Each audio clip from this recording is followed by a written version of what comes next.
دیتے ہیں۔ مفسر شہیر حکیم الامت حضرت مفتی احمد یار خان علیہ رحمت الحنان فرماتے ہیں اس سے معلوم ہوا کہ اگر کھانا کھاتے میں کوئی آ جائے تو اسے بھی کھانے کے لیے بلانا سنت ہے، مگر دلی ارادے سے بلائے، جھوٹی تواضع نہ کرے،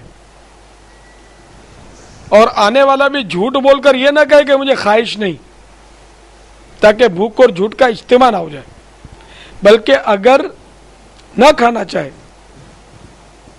یا کھانا کم دیکھے تو کہہ دے بارک اللہ، یعنی اللہ عز و جل برکت دے۔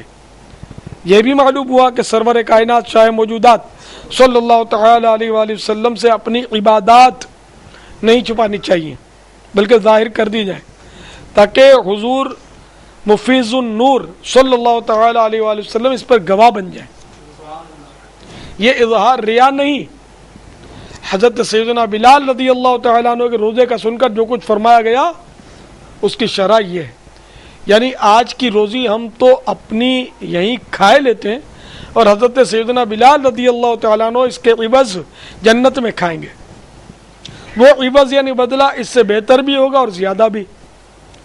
حدیث بالکل اپنے ظاہری معنی پر ہے، واقعی اس وقت روزہ دار کی ہڈیاں اور جوڑ بلکہ رگ رگ تسبیح یعنی اللہ عز و جل کی پاکی بیان کرتی ہے، جس کا روزہ دار کو پتہ نہیں ہوتا، مگر سرکار صلی اللہ تعالی علیہ وآلہ وسلم سنتے ہیں۔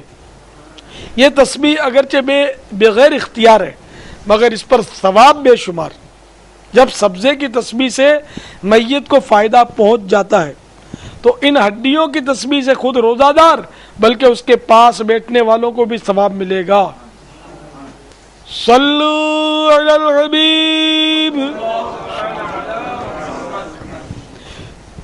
میٹھے میٹھے اسلامی بھائیو، مکاشفۃ القلوب میں رجب دراصل ترجیب سے مشتق یعنی نکلا ہے۔ اس کے معنی ہے تعظیم کرنا۔ اس کو الصب یعنی سب سے تیز بہاؤ بھی کہتے ہیں، اس لیے کہ اس ماہ مبارک میں توبہ کرنے والوں پر رحمت کا بہاؤ تیز ہو جاتا ہے اور عبادت کرنے والوں پر قبولیت کے انوار کا فیضان ہوتا ہے۔ اس سے الاسم یعنی بہرا بھی کہتے ہیں، کیونکہ اس میں جنگ و جدل کی آواز بالکل نہیں سنائی دیتی۔ اسے رجب بھی کہا جاتا ہے کہ جنت کی ایک نہر کا نام رجب ہے، جس کا پانی دودھ سے زیادہ سفید، شہد سے زیادہ میٹھا اور برف سے زیادہ ٹھنڈا ہے۔ اس نہر سے وہی پیے گا جو رجب کے مہینے میں روزے رکھے گا۔ صلو علی الحبیب۔ غنیت الطالبین میں ہے کہ اس ماہ کو شہر رجم بھی کہتے ہیں، کیونکہ اس میں شیطانوں کو رجم یعنی سنگسار کیا جاتا ہے تاکہ وہ مسلمانوں کو ایذا نہ دیں۔ اس ماہ مبارک کو اسم یعنی بہرا بھی کہتے ہیں، کیونکہ اس ماہ میں کسی قوم پر اللہ تعالی کے عذاب کے نازل ہونے کے بارے میں نہیں سنا گیا کہ اللہ تعالی نے گزشتہ امتوں کو ہر مہینے میں عذاب دیا اور اس ماہ میں کسی قوم کو عذاب نہ دیا۔ سبحان اللہ۔ میٹھے میٹھے اسلامی بھائیوں، ماہ رجب المرجب کی بہاروں کے کیا کہنے۔ مکاشفۃ القلوب میں بزرگان دین رحمہم اللہ المبین فرماتے ہیں رجب میں 3 حروف ہیں، را جیم با۔ را سے مراد رحمت الہی عز و جل، جیم سے مراد بندے کے جرم، با سے مراد بر یعنی احسان و بھلائی۔ گویا اللہ عز و جل فرماتا ہے میرے بندے کے جرم کو میری رحمت اور بھلائی کے درمیان کر دو۔ عصیاں سے کبھی ہم نے کنارہ نہ کیا، پر تو نے دلا زردہ ہمارا نہ کیا۔ ہم نے تو جہنم کی بہت کی تجویز، ہم نے تو جہنم کی بہت کی تجویز، لیکن تیری رحمت نے گوارا نہ کیا۔ صلو علی الحبیب محمد۔ حضرت سیدنا علامہ صفوری رحمت اللہ تعالی علیہ فرماتے ہیں رجب المرجب بیج بونے کا، شعبان المعظم آب پاشی کا، اور رمضان المبارک فصل کاٹنے کا مہینہ ہے، لہذا جو رجب المرجب میں عبادت کا بیج نہیں بوتا اور شعبان المعظم میں آنسوؤں سے سیراب نہیں کرتا، وہ رمضان المبارک میں فصل رحمت کیوں کر کاٹ سکے گا؟ مزید فرماتے ہیں رجب المرجب جسم کو، شعبان المعظم دل کو، جبکہ رمضان المبارک روح کو پاک کرتا ہے۔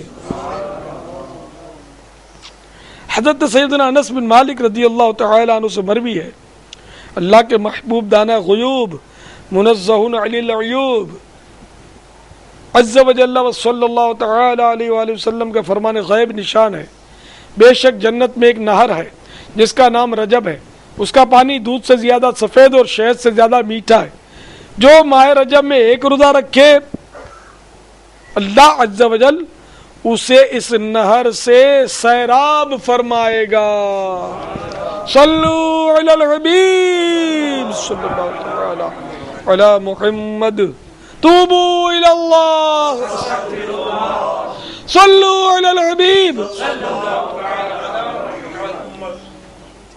تابعی بزرگ سیدنا ابو قلابہ رضی اللہ تعالی عنہ فرماتے رجب کے روزہ داروں کے لیے جنت میں ایک عظیم الشان محل ہے۔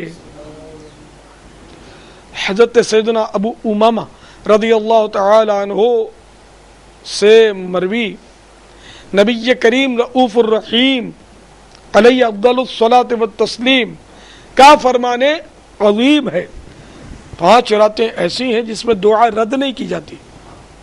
رجب کی پہلی رات، نمبر 1 رجب کی پہلی رات، نمبر 2 15 شعبان